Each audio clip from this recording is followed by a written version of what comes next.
موت پہ رشتے ٹوٹ جاتے. میرے نبی نے اس دن بھی اپنے رشتے کو نہیں توڑا. ابراہیم جیسی شخصیت کہیں گے سنو اے اللہ تیری میری دوستی کا واسطہ مجھے بچا لے, تیری میری دوستی کا واسطہ مجھے بچا لے. عیسیٰ علیہ السلام کہیں گے یا اللہ میں اپنی ماں مریم کا بھی سوال نہیں کرتا, میری جان بچا لے, مریم جانے تو جانے.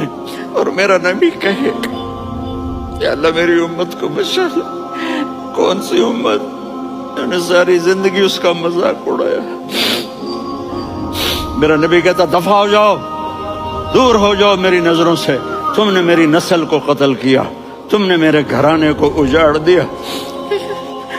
سب بلا یہ نہیں کہیں گے یا اللہ میری امت کے نیکوں کو بچا لے, میری امت کے متقی, میری امت کی رابعہ بصری جنید بغدادی کو بچا.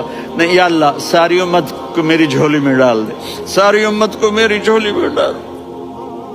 یہاں اللہ کہے گا وَلَسَوْفَ اپنے والدین کی عزت کرو.